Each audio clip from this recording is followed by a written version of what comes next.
Now the keyword string with the lowercase s actually represents a type that's defined by the system.string class.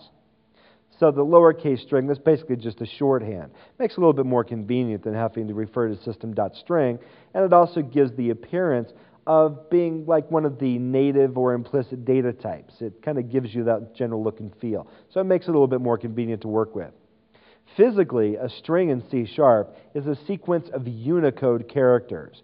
Now, if you've never used Unicode before, remember that Unicode data is an encoding system that encodes that data using a 2-byte per character format. That gives us 64K of different code points within the Unicode character set. So that's really useful for international distribution or localization of applications. So technically, every single string literal that you use in your applications is actually an instance of that system.string class. Whenever you have a return value of a string, whenever you deal with a string literal, you're actually working with the instance of the class. That means all of the methods and properties that are exposed by the string class are actually accessible through literals, through variables, or any elements defined as strings.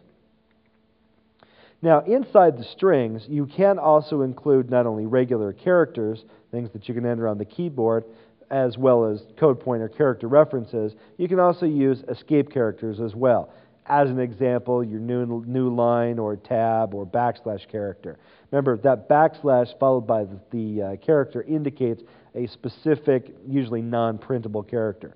We use the backslash character as the escape, which means that if you ever actually want to put a backslash into your code, then you have to use a backslash or an escape backslash to represent a single backslash character.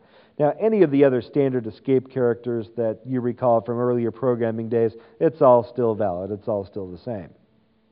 One thing that's interesting about C# though is if you want to avoid the use of escape characters, you can also use what's called a verbatim literal. By preceding the string with an @ sign, you're saying basically use this string literally as printed rather than interpreting any of those as potential escape characters or special characters. So these two statements at the very bottom of the slide, the @ sign with the / myserver / myshare, or using the escape with 4 backslashes, which actually represents 2 individual backslashes with the escape, and then again, escaped backslash in the center between the myserver and myshare. These two actually end up giving me exactly the same thing using the @ sign verbatim quote. Now, one important concept to really understand about strings is that strings are immutable. And what that means is that once a value has been specified for an instance of the string class, that can never change. Now, that doesn't mean that we can't manipulate the strings, but it does mean that maybe the previous instances or objects that we've referenced are no longer valid and available for garbage collection.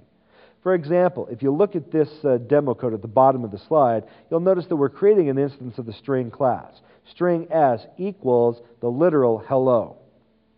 Now, technically, if I wanted to concatenate the term world at the end of hello, I could say s equals s plus and then the quoted string world. However, at this point, because the strings are immutable, technically the old object has been destroyed and a new string has been created. So the previous element that contains the text hello is made available for garbage collection, and the reference s now references a new instance of the string class that says hello world. Anytime you make modifications to a string in this manner, you're going to get the same result. That's just a basic immutability issue that we're going to have to deal with when working with strings.